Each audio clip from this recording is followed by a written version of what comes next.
menhye apomudi ho asem kakra ewa training mentana ya ba san bodo ayo za apomudi ya be nsi amhye me mpantase okay awore mpa ko hospital na ye oyara ma ba de bira wo se sube suru ma ba de bira wo se boja ayre ashot yen para se bira so boja shama nsuno wo mu oshama osho wo yipom oshama api ahozi oshama ahum oshama ensin oshama na yere do debi dem na me shama na yere da ni po na aba ye no cha sate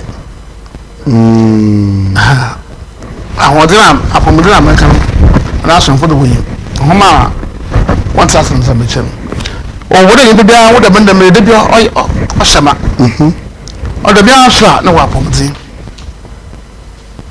insi na ya ba assessment na ma sho bia na de ma ama na abo ho papa o shidi bo hu o shidi bi ho a bo hu bi wa to aka so apomdi ngo se de bo se bo bo da ba o hia ba Ntonton so for the makanya nto be want to so bia honestly where the brain chede mo bi bira ba ha hunam osunsumo bi be ntum ha nta po medina makan mo so tora aze ebenya nem ugoje ba shaba nsu ba shama oso ba shama ahonzi ba shama ahun ba shama na afi ensin ba shama empress bia nchire wo mo na bebe no ba na say di dan so tunu no za adam ne nyina ba no ma e ba ni na oye na o ma sani man na soto yesu sumira na me bi no problem yesu sumbona yara ho no wayo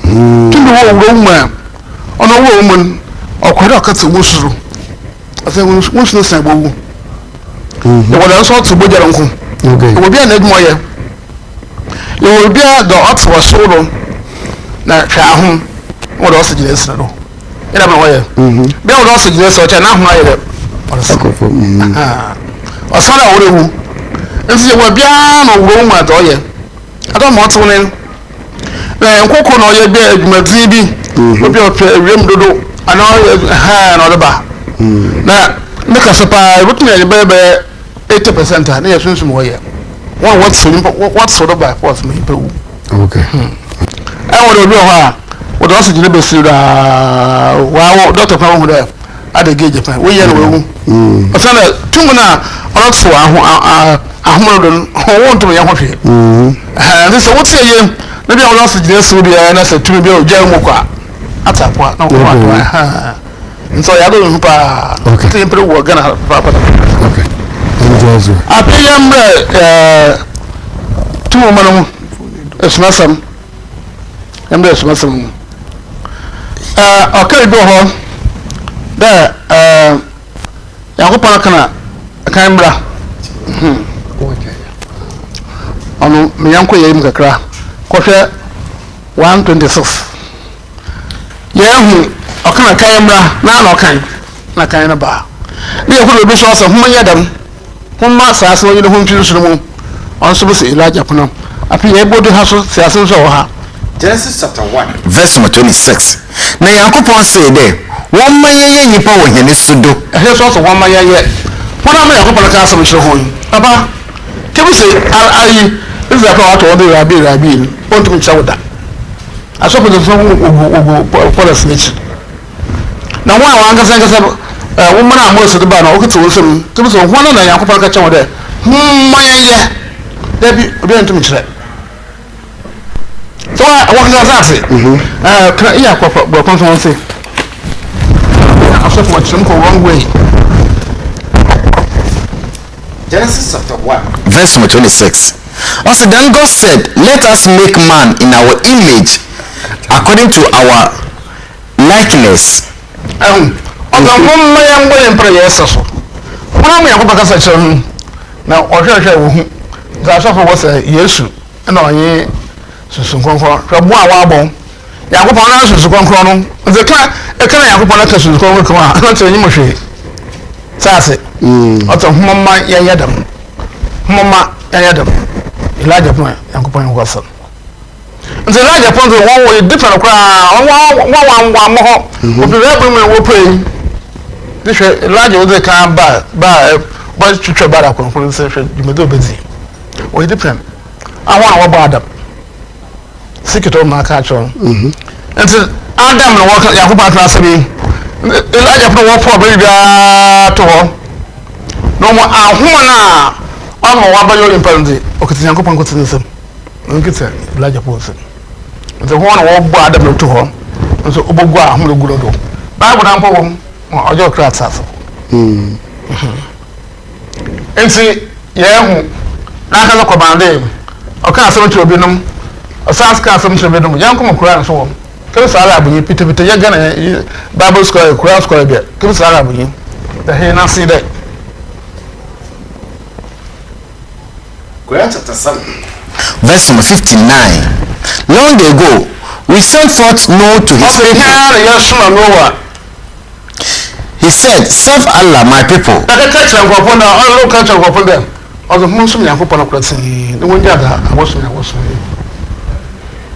For you have no God but him. Beware of the torment of faithful day. Adam nowhere. As here is one over. The back some open chair. No govern. When you are born here, when you are Muslim, also you are not saying, maybe I want no one to us here. It is super. Elijah from where the majority. Elijah from where.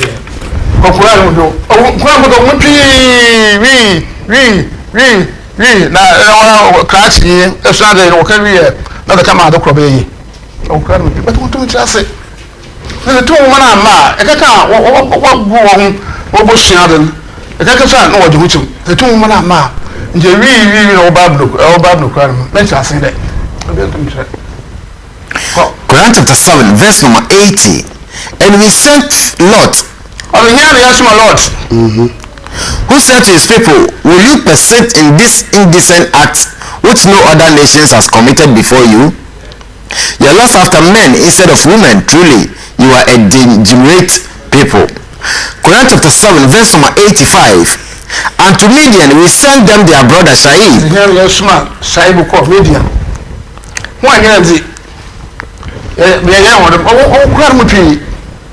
This is Yankopon and Bakari. A book scholars now was a Yankopon Kensi. Debbie, but upon Yankopon now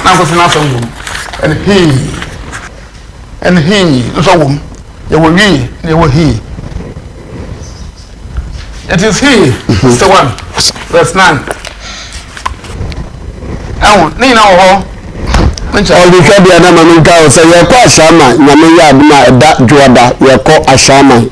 Israel Ashama for Namusma Fuya. Namia Adma, that Juada day. Ashama what day, as the whole Ashama community, and Namusma Fuya. Osanso ni si bia na waje na ofe fa wo ha wa mami en kodanda odunu na asa no ba na wa ye nsadua mo no ofe fa ni chia no no fa ni santo no na le the difference between Somafo and nkai na aka no me ka kire bo modi ni sia Somafo yawo ewo Ashama Zenu A station bo modi ni sia no ho na into no mbo epunempu sanse so no organizator so she no organizator so a bia no esesare ade foforo e bi na okay sanchini ni sanwa ni ya za no woni woni mu a ma wo okra no unmu ni nyina no ba na organizator so a not say sanya no nyina ama wodimu am sure say Somafo ni nsano change sanya no because so your friend is baku apromudu wo dia na so savu we dina dia ono so sawo aya sabe wo dia ni nzeni change na nzo mu nzeni change ni ya kasa kasa ni na kasa do chene nyara sase dia wo ba kanu Elijah phone ma ka da won bo Adam enti Elijah pa o hwe boja dom wo laja pa wo hwa ho zero wo ma wo hwa ho do ma wo hwa nsuro ma wo hwa shodo nya wo ho ntem makre e me yimpe na pom de shama wo ya times ya times so wo bojira so budget so ko do wa na ha for wa no one must do pipe e no doctor when you are say gas be what was so da abortion obra atokudo 5 there be ense corona ba na mase mpepe yerba o sabe corona no do da re susu no what so yimpa na hodo nse bia yimpa ntum yana na hono yere orokopom ahunu kwa ahode na ahuma da bi na what so do o yimpa na wode do tete bon ka fe do pom tim ntum ma no nse da mpo I will be a year. That's 2 months of Kakra. But a bit at the bottom of Krana, on Pegedemon. Now, I'll do 120. I suppose 30. I ask for the more. They put the bread. I'm about 30. The Wakwine. And so, what ends the one more quarter more. Also, Jimmy Bear, we are say, I do see that apple. No one else would say when you should have the answer to her. Namaka, a human shama. By the time with the pet. Or risk could 120. Media na ko atebu anazo media ukamuda. Answer to her. The man sema bodina or okay. Yeah, don't the CP no. Obi go to hospital. No doctor catch and go just ask. Na onko hwe boje diribiri ono na azen na odo onyi mo okan aba no so na doctor ndo e pia na so ko doctor babu soro e be do na no me boje ayo connect me o TCP sase okay let go Quran chapter 61 verse number 9 it is he we know one obi boje which e wo he saba the he yankopon na kasadi. Also, it is he who has sent his apostle with guardians and the faith of truth. I'm not saying you are not Yankopon. Then you know what you like a Kenzie. Yankopon can sense the one you read. No one says it. I want to say, we say, come up with I started a mentions and that's not check. Maka, no matter school. Maybe I'm going to school. I'm going to school. Never come out with a could actually am some was yes and so poor. Now, also catching a shop on them. We won't try a punum connection. I must never put against you on the young people. But you which man made a call yourself war. So matters of war. Massa, as I put it in the tomorrow, I don't know about we want to was a yap bed. Sana is a prop in Sukas Wapanapur. Number of people don't want to connection. But the Bible says kind of one-time connection in connection at the moment. Bible says a one-time connection. There's a one-time connection there. When you have to do it on the Sea of Galilee. Well, we are used to come and do it. The process of Bible, but the airport. I can't avoid a couple. The couple, no more here. No one should have said that prayer. I have a pool. But doing there's a pineapple. Or the prayer of pineapple. Look from Cassanin. No, sir. Oh, bye. Number one school, Mundo Humpo. Number much other Mazi. China, or going abaded. And we am your question. Okay. And say, to Mamma, and you smoke a span or cut acid. A time miracle. Young scientists for the awesome crap. Scientists. I'm a 2 match them. Never bring you so much them. Yeah, who pass it?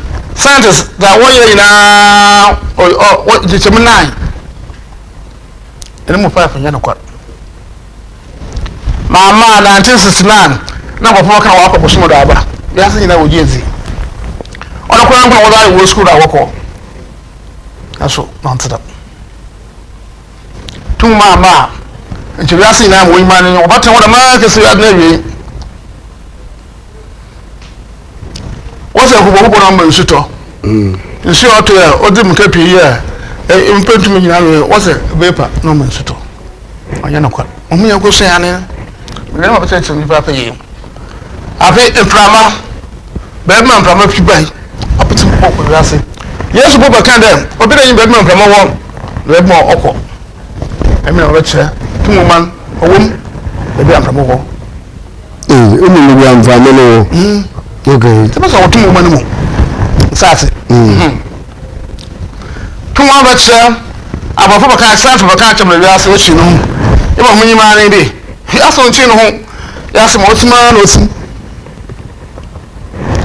Paradise. I hope I put a square. I'm not saying. If you should have been your square, as I saw your square, what's around on your quad? And say, you know, very much actually. What's me a little put her, not up to her. Well, yeah, no one. No, I was not care. The other part come back to our Jersey. Then country assassin which you know, assassin chino. No, some of them come here. That American, what's up about small urban? I am a quarter. I'm walking one much of the crap for quarry. But so President Trump, the press secretary, about the biggest fraud in the world. Uncle Baby, Uncle some of them. Or see, they could summer, or like a sapa for the bear. Oh, yeah, could some sapa, no one some of them. One of them back. Says I know what I walk about. Or I walk about, says I would walk about. One mere was smoke crap. As a catch the one, that was someone who to call mother. What do you mean? Every day, I'm there when you're the son, but the general driving with bad. Be not the boy we are. Now I'm pointing back to why we to a real bad, Miss Motty. Okay, we are now, other son. My boy, we now was the heating. What is scared of 1,800? The number 800, my mother is assassin. 800. That's assassin. Now, middle class assassin. Bad man, you one. Be not all before this at all. Now, I want to say. Shall assassin her as Africa? But you number 50. 40 to 50. If you are African, but it's also the 40. If you are Arabian, I'll do 50. Maybe 60. Okay. Now 40 what you want to say? No, the 500. They would do a random 500. Don't miss Yako. What important men in Program? The best Yako 500.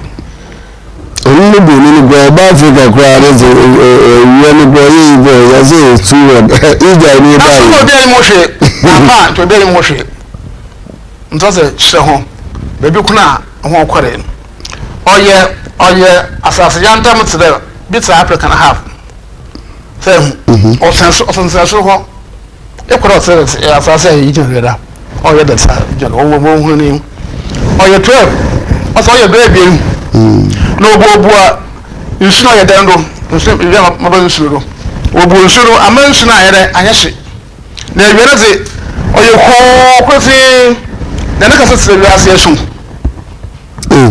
da bele wiase asle ka so se wiase no oye ko no ondum onye biara mo ye na modba na otin na mun kum na mun akata na yim ama sa asna so na mun kum ni so ba atre man para sa bibetse ntoma kubai 1 port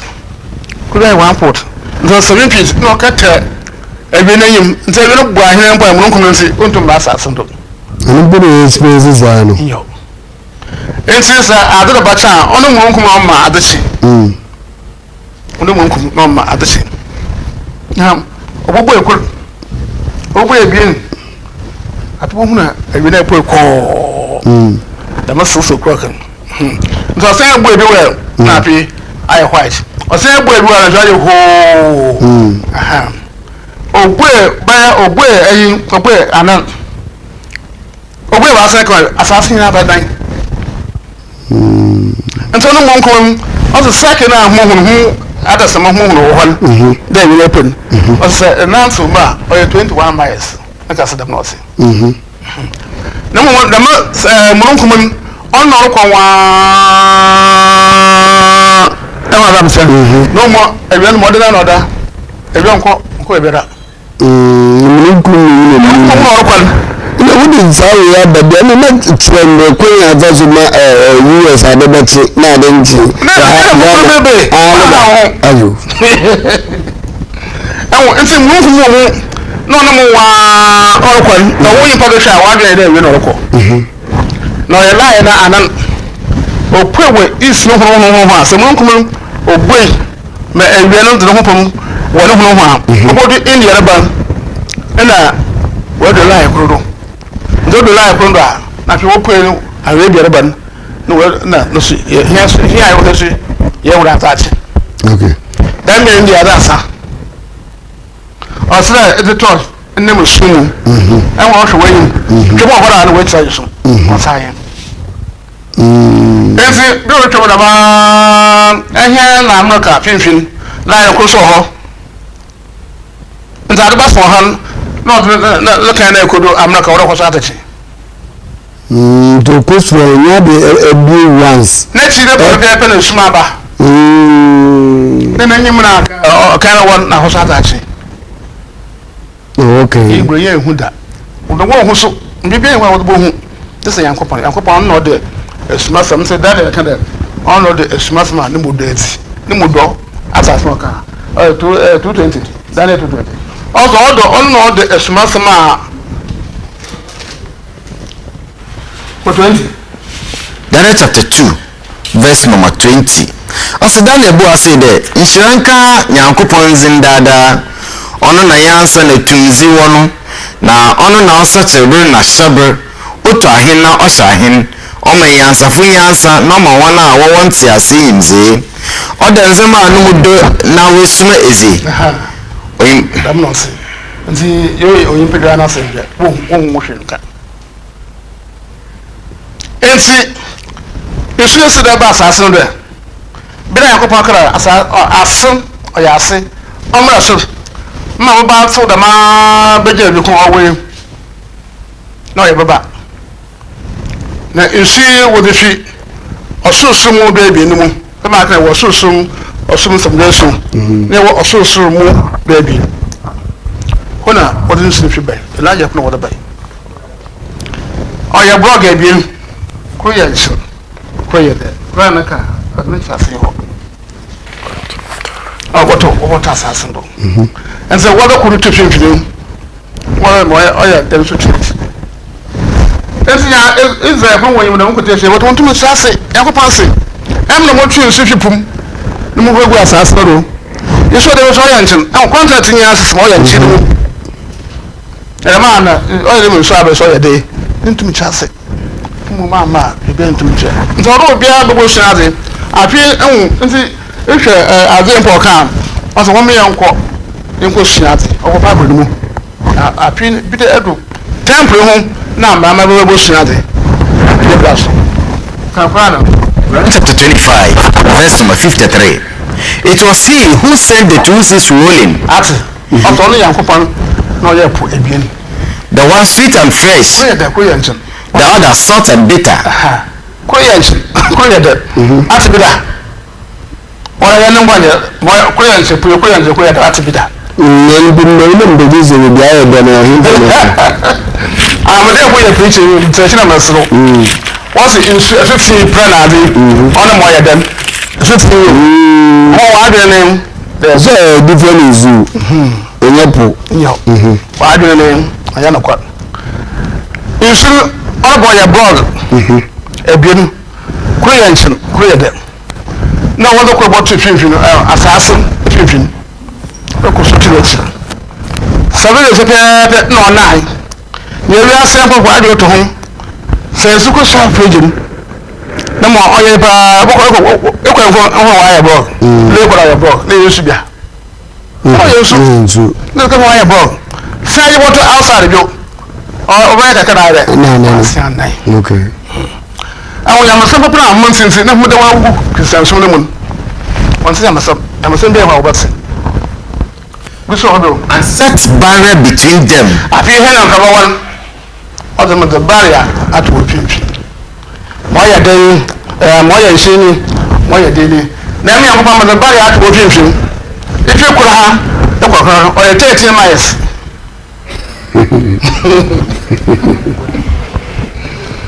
One of the nti yesu do me adama asam ho kra nti o kan kwa o gre yin be me from wo e be oboko o 30 miles fi one na from wo nti o won to yere I say set barrier between them and insurmountable obstructions so that they cannot meet. On to mum on to yere o ya chi mo de o meshi e bra wo tin bi won down o ya ba kan asam oko ya ba kan kan asam. So his righteousness Yami Somafo. E wo bra mo be se won to me chance da nti bi ya to wa be jo do ko bre bo shiade no o bo what to cry na see is a popo shiade o bo what bible na see ile popo is a popo so nsure what you see bom. Okay. His righteousness Yami Somafo is explaining all the knowledge that's supposed to have been with men, but we do not have it. We read them in the scriptures, we do not understand. And based on you, the host, your advert you mentioned, or the issue you mentioned, that this August conference, His righteousness Yami Somafo is coming to impart good health into the people. He said that have brought another thing that he would like to clarify. That every human being, God have made these things to be in the human system. That he said the human system contains some amount of water, it contains some amount of blood, it contains some amount of temperature, contains some amount of salt, contains some amount of heat, as he mentioned temperature, and it contains some amount of breath. He said all this makes up the human system, and when all of them are at their maximum level or at their appropriate level in your system, you never fall sick. He said, but at any point in time, these are elements that he has mentioned that they are in the human system, or these things that he has mentioned that they have the human system, when they reduce in their strength, they will begin to fall sick. He said this good health that he talked about, when you come, that all those ones are replenished. You have to take the person to hospital. When the person gets to a hospital, drip on the person, or they have to infuse blood for the person. He said all this one is based on the fact that the blood level have reduced, the water, and sometimes we have to place oxygen on the person. His holiness, His righteousness, and this morning I said all is due to the fact that the breath is going down, and that is the reason. And so when you come to Him, He lay hand on you and make sure that all these ones are replenished. It's based on this that you ask that how come does He replenish all these things? Is it that the hand keep changing because when He lay hand on us, things change, life issues get solved, and lay hand on human being, we see those who are sick getting healed, then again good health again. He said that is not it. It is the word that He speaks out that brings this changing in our life. So he said that all these components that he has mentioned that makes up the human system, he said they are dwelling on the strength of 120. The any time that one reduces, he said if your breath should reduce to 30, then you are getting closer to death. He said nothing can bring you back. And so when it goes down to 20 and 10, he said when you get to this stage, there is no hospital that can fix an oxygen on you to bring you back.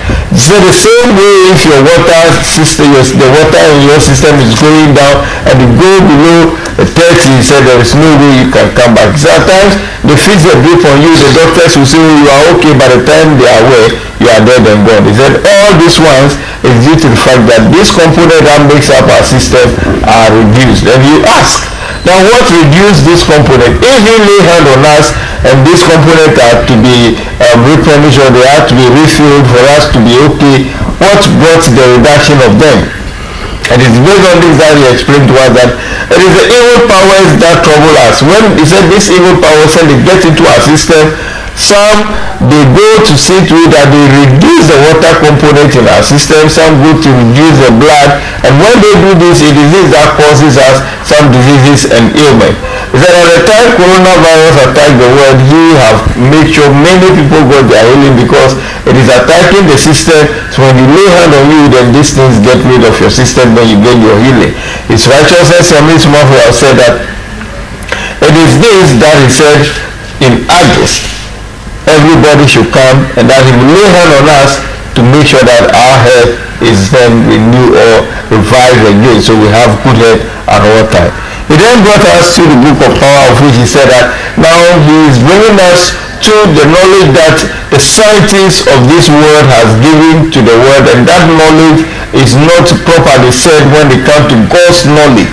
It is this that is clarified to us that the scientists have come up with their findings, of which all these findings that they brought to the world are not true.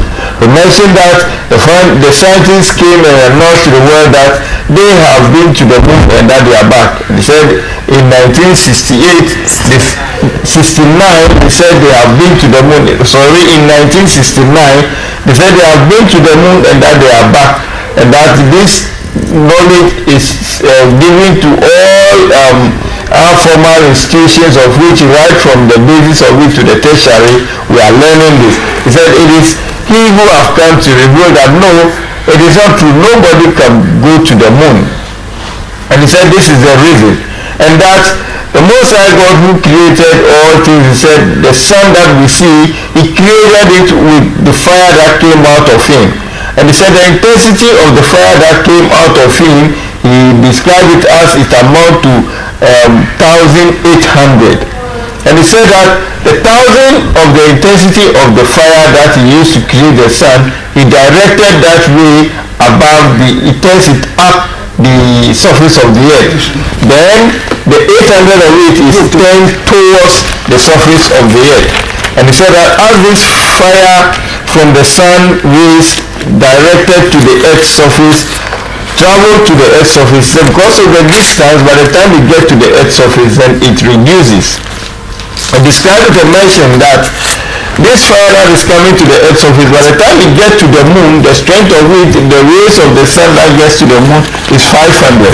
And as it travels down to the earth, then it's reducing. Said on the African continent, we receive about 40 to 50 of it, where other areas are receiving about 60 of the sun rays. His righteousness in the midst of explained and mentioned to us that yes, with all these things, the knowledge that the scientists have given to us, he said these are not true. They mentioned that the earth rotates in its own orbit or in its own, as he said, that is never true. The earth never rotates. It is a stationary body. He said they mentioned that the shape of the earth is spherical. He said that is never true. The earth of the earth is not spherical. It is square in shape.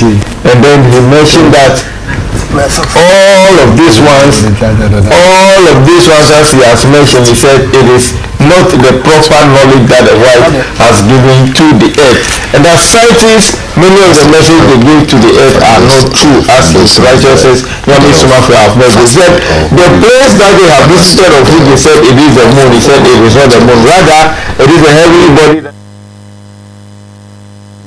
they are covering the water body, which is the sweetest water that is on earth. He said this sweetest water came at the time that the Most High God created the earth. He brought two forms of water onto the surface of the earth, which came in the form of ice, which he brought them on earth, ice which he brought onto the earth. He said two forms of them, one is salty and one is fresh. They got melted, and then he had made air to separate them. He said with where the air is blowing from where it's going, the whites then said that nobody can tell her. He said Yeshua will call Jesus the Christ when he came onto the earth. He mentioned that nobody knew where the air is blowing from and where it's going, that it is he who have come to describe that the air where it is stationed is the barrier between the sweetest water or the sweetest sea or the fresh sea and then the salted sea. His righteousness and Somafo have mentioned and said that again they say that the earth rotates because they do not know how come at a point in time the sun surfaces itself from the east and then it rises through and then set at the west. He said because of this phenomenon they described the earth to be rotating. He said that is not true. And that for us to see the sun to be rising from the east and then setting at the west, he said as the Most High God created the sun, he said the sun is so big that when he compared the size of the sun, it is 7 times the size of the earth put together that make up the size of the sun. So the sun have covered the entire surface of the earth and is even bigger, way bigger than the earth. But yet the Most High God have created firmament which have covered the surface of the sun. And this firmament that the Most High God have created, he said each of them have a size which is 1 feet in thickness. So 7 of them have covered the surface of the sun. And these 7 make up a 7 feet of firmament which have covered the surface of the sun. And he said the Most High God have created a hole in this firmament which is the diameter of it is 21 miles. So he said this 21 diameter, it is it that when day breaks, he said 4 of the firmament will get themselves removed from the surface and then the 3 will still cover the surface of the sun. And this light that penetrates the 3 firmament to get to the earth, it is this 3 which even reduces the intensity of the light ray that comes from the sun onto the earth. He said the hole that has been created with the firmament which moves on the surface of the sun, it is it that causes us to see the sun to be moving, rising from the east and setting at the west. He said the sun never moves, it's a stationary body, rather it is a firmament that the Most High God have created and is covering the surface of the sun that causes us to see it to be moving. Then again he said it moves from the far east, and as it's moving towards the west, there is a petition that has been created. This petition, he said it is it that causes us to see night at a particular side of the earth and day breaking at a particular side. He says it's like you holding a torchlight and moving in the darkness.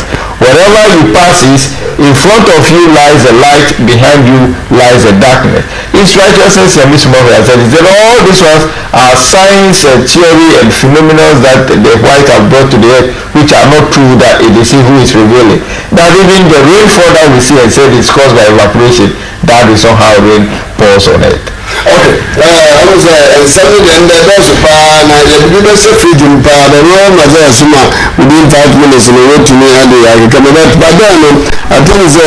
After Williams, when you come message from the past, you mean time messages, but you are also part of us. I mean, time message. After Williams, also Rabbi, like I say, I'm passing you. Mammy, Abba Aframa Budget, Asante, also asking you watching you from New York, listening to the end times Messiah, Rabbi Yakasi, or Yakasi Ampa. You see, Rabbi Yakasi, or Yakasi Ampa.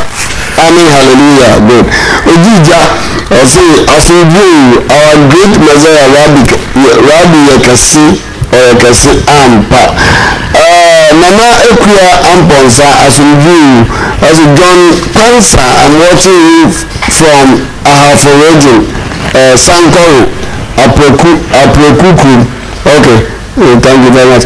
Mama Kwesi Atta, Phil, also wonderful Rabbi Yakasi or Yakasi Ampa, amen. Mama Equia Amponsa, Udi na betu anasa, betu anijisika tu. Because mwana ndibo mdina muzika mba message ya mama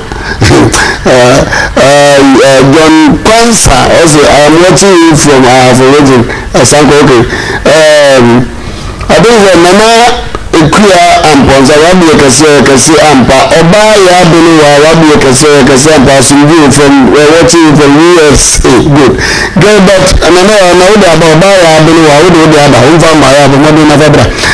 But overseas as Rabbi Yakasi Ampa calling a J as Rabbi Yakasi or Yakasi Ampa.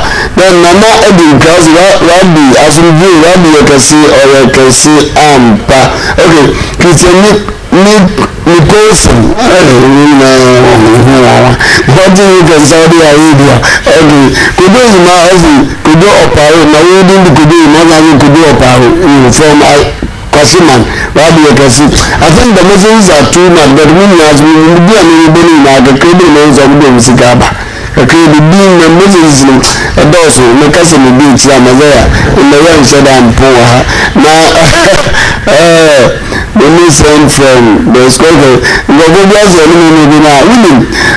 Nobody send me na ma e bi jam na pa na mo mi anga wa so ni mi ta uti ya ba ka so da ka to da yi bi zo ba wa director na o do wa hi director o do wa hi the for the draft office of the assembly contention mo ta mo do na mo ba mbra ya director na mi director mi da bring your money director ni ya we go music camera papa no man na happy no na mo go music camera mo de mo ba ya mo papa de film ko am na je de no e ko de mo de na ko music fabra music meji na mi tinu ko music fabra mo ni na bibia eno me Abbas ni pe na wo sa na wo bi ada na sai we are over Kabija they were sending me this is 1,000 and be on for the demra we go be on for the demra we be there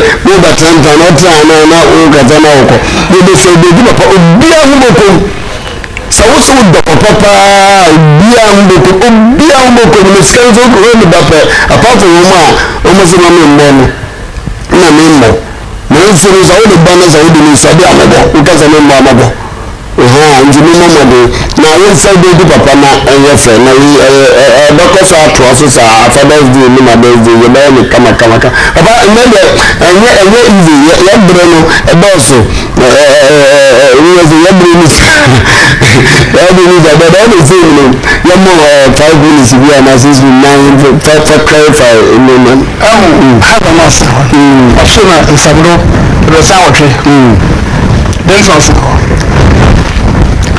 Yama opira abosu yakopan ra bi mu opere e okuko ko pan tripam e boye ka magnet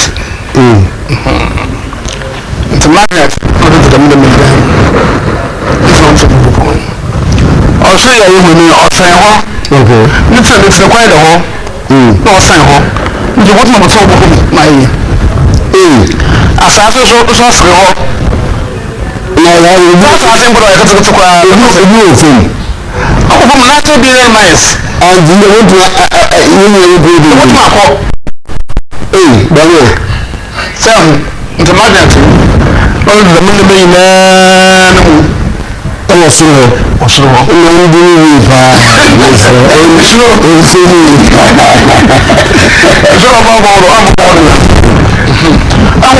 na ka samna azuna wonyim ojo tutu aboso akoma mo se na de ye wa abida ansa makoma ka dan maka hada ni fi na ka so oya 3000 bia le tumo bia do de mo ye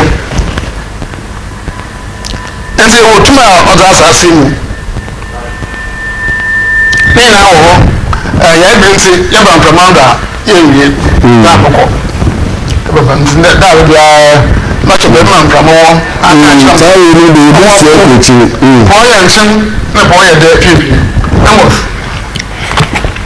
Amos chapter 5 verse number 8 hwehwenya no ya abrewa namba na etikojan na odan sum kedi azachi no ma azachi sha anogosum ono ofepunsu na okogu asase enyi ase okay odwin sunu people no mo no okogu asase no awo ya wo ya ko odwin tuto zini bisene rabi zini odwin tuto na isi odo he mo ya dan owo yi nachi mo ya nche nachi mo ya nche mo ma se de wo bodu medu na no de bi ba ko fun bodu be ko se bi aba mo se ma to yi na gbere agba ko ma se wo tun akọ mo ya nche bo ko na no ni ri tum kokora anta maka nkan wa asem nfa ma wo kwa ngasan ma se de wi ase se to sa ho ma da to achi ndin to mo ho the more na all the way ma sa so na da we no ba na mo da ha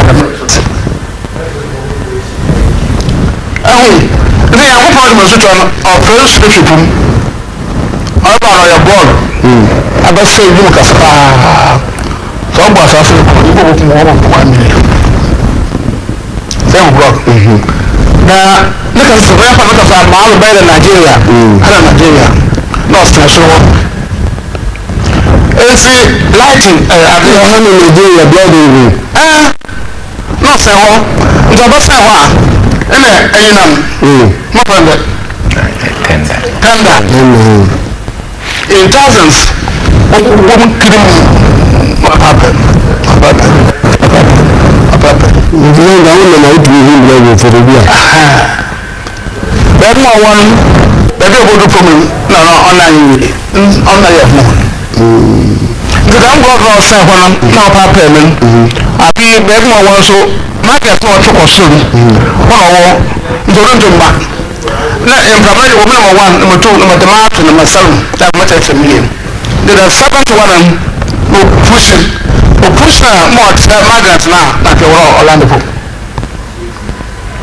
Ọlọ́run fún àṣìṣe ọba ṣáṣírò àṣìṣe tọ̀ ọ̀bọ̀tọ̀ lọ́nà kúrò ṣe ìfàmà number 5 number 6 wọ́n mú ìṣúná rẹ̀ òkú bẹ́ẹ̀ dẹ̀ libya ọ̀nà bẹ́ẹ̀ náà ní ẹ̀rọ òtún pọ̀ ẹ̀wọ̀n ìṣúbọ̀tọ̀ ẹ̀kún ọba wọ́n mú ìṣúná ọ́fíìsì. bẹ́ẹ̀ ni ńlá bí nìyí ti sẹ ẹ̀bùbọ́ mu sàmà ẹ̀ nínú na ẹ̀ má nsu ẹ̀tọ̀ ní nsu ìtọ̀ nù. ẹ̀nà sẹ́ ọ̀pá pẹ̀ mọ́ ọ̀tún tó ń bá sáàtì bọ́ọ̀ bọ́ mi ẹ̀ náà ọ̀pá pẹ̀ mọ́ ẹ̀hún ìfẹ́ ìfẹ́ mi nàmà sábà post mu ọ̀kyerẹ́ market náà n'afi ọ̀rọ̀ pẹ̀tẹ̀ ọ̀rọ̀ bọ̀kọ̀ na ọ̀nà dàmẹ́ number 5 number 6 wàá wọ̀ ẹ̀dùnmá ní èsì ìdìpọ̀ mu bò owó tó wà pẹ̀lú kó àkàrà lẹ́ka àṣọ kọ̀ọ̀tù ntẹ̀ aka mẹ́ka mpẹ̀ àbí mẹ́ka fún kìlọ̀ bọ́tọ̀ sá ọba sọ̀rọ̀ sọ̀ báyìí àkàrà lẹ́ka ọ̀rọ̀ bọ̀kọ̀ ọ̀rọ̀ ẹ̀ mpàmọ́ ẹ̀ dẹ̀ ó ṣùmù nti mpàmọ́ ẹ̀ ṣùmù náà nsúbọ̀ pọ̀ àkàrà mu kò yàn án lẹ́ka àṣọ dẹ̀ mbẹ̀bi. àwọn ṣùgbọ́n kò dé ibi fufu. ọ̀sẹ̀ ní wọ́n kì í ṣe tuntun ní mọ́kọ́ ìgbà àtàṣe nti mpàmọ́ ẹ̀ dẹ̀ ó ṣùmù kọ́. jésù lè ti pù jésù lè ti òfìfìrì mu ní wà kọ́ sùn àwọn àbá òfìfìrì rẹ̀ bọ̀ ọ̀yẹ̀ bọ́ọ̀dù ọ̀sán àwọn ọ̀bẹ yẹn wọ́n gbọ́n ha máa fi wà náà ọ̀rẹ́ náà ọ̀rẹ́ yìí ní sùnara àwọn akẹ́sà àṣàṣì ń dàrú. ọ̀sẹ̀ bẹ́ẹ̀ náà bẹ́ẹ̀ bá ọ̀rọ̀ ọ̀rẹ́ bẹ́ẹ̀ lè nsu ní ọ̀tọ̀ nsu ní ọ̀tọ̀ bẹ́ẹ̀ bẹ́ẹ̀ ọ̀gbìn ní bẹ́ẹ̀ fu àná. nti ọ̀rẹ́ dáa ẹ̀bẹ̀rẹ̀ nkyẹ̀mú ọ̀rọ̀ba nsu ní ọmọ ma ẹ̀kúndínlẹ̀ bí bírẹ̀ yẹ fún àǹtá bí bẹ́ẹ̀ yẹ nti nsu ní ìdíje dìnyẹn na bọ̀rẹ̀ nti nsu so yẹsan wọ pàtàkì bi wọ nsu mu ọ̀nà náà mma ẹ̀kúndínlẹ̀ ọ̀yẹ pọ̀mpọ̀mpọ̀mpọ̀mpọ̀mpọ̀m sáàtì na ọ̀mẹ́rin nsu náà ọ̀tọ̀ mú wọlé nsu tọ̀ kàbọ̀dá yẹn nkẹtẹnkẹtẹnkẹtẹ wọ́n yẹ sáà ní ẹ̀fìm àwọn ọmọ náà wọ́n máa dá fún wọ́n yẹ ẹ̀fìm. ilé ìwé sẹ́yìn ìkọ̀mí bẹ̀ ẹ́ bẹ̀ pa wọ́n bẹ́ ṣe fìdí. wọ́n sọ̀rọ̀ wọn kà máa sọ̀rọ̀ àmọ́ wọ́n yẹ kura lẹ́yìn mọ́ yẹ.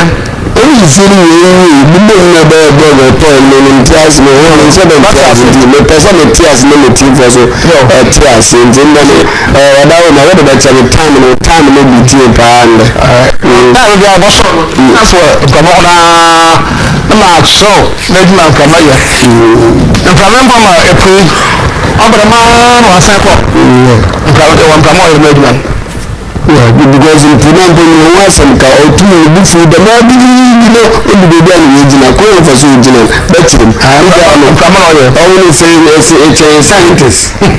báyìí akɔkɔ asɛm yi ɔtún máa yẹ òpin yìí wà ahemfo yìí nàlọ́dọ̀ ó ti rẹ̀ yé ọ̀dún dé yẹ hɔ ọ̀sìn máa yẹ òpin yìí wọ ẹni yẹ wíwá sẹ pírẹsidẹnti wọn nyinaa wọ so máa yẹ òpin yìí wọ dọkítà kún nyinaa wọ so máa yẹ òpin yìí wọ sáyẹnsì kún nyinaa wọ so.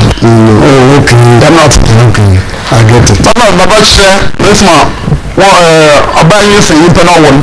èyí ni ẹ lè bẹ kyerẹ. ẹ bá bàbá kyerẹ. náà wọn yìí pẹ pẹ pẹ pii wọ. bẹẹbi ìbòdì náà jẹ yín papa kẹsàn paa ọkọ náà dọkítà fún ọnàm dọkítà fún wọn sọdọ mọ mọ pẹ pii wọ wọ gánà ha yẹn mọ tó ń bọ abáta ọmọ àwọn wọ wọ gánà ha. kyinkyin náà ọdọ bọ sọmọ àtọwọ àwọn sàn tán ọsọ dẹbi ọba kyẹmẹ sàn bíà na bí náà wọ́n sọmọ nípa ọba náà bọ̀ wọn ní yàrá wà ọ̀kyẹ̀kyẹ̀.